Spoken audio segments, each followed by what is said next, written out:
حضرت ابو ہریرہ رضی اللہ تعالیٰ عنہ سے روایت ہے، کہا رسول اللہ صلی اللہ علیہ وآلہ وسلم نے فرمایا، جس شخص نے کسی مسلمان کی دنیاوی تکلیفوں میں سے کوئی تکلیف دور کی، اللہ تعالیٰ اس کی قیامت کی تکلیفوں میں سے کوئی تکلیف دور کرے گا، اور جس شخص نے کسی تنگ دست کے لیے آسانی کی، اللہ تعالیٰ اس کے لیے دنیا اور آخرت میں آسانی کرے گا، اور جس نے کسی مسلمان کی پردہ پوشی کی، اللہ تعالیٰ دنیا اور آخرت میں اس کی پردہ پوشی کرے گا، اور اللہ تعالیٰ اس وقت تک بندے کی مدد میں لگا رہتا ہے جب تک بندہ اپنے بھائی کی مدد میں لگا رہتا ہے، اور جو شخص اس راستہ پر چلتا ہے جس میں وہ علم حاصل کرنا چاہتا ہے تو اللہ تعالیٰ اس کے ذریعے سے اس کے لیے جنت کا راستہ آسان کر دیتا ہے۔ اللہ کے گھروں میں سے کسی گھر میں لوگوں کا کوئی گروہ اکٹھا نہیں ہوتا،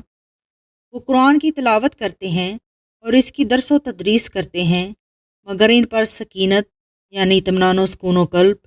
کا نزول ہوتا ہے، اور اللہ کی رحمت ان کو ڈھانپ لیتی ہے، اور فرشتے ان کو اپنے گھیرے میں لے لیتے ہیں،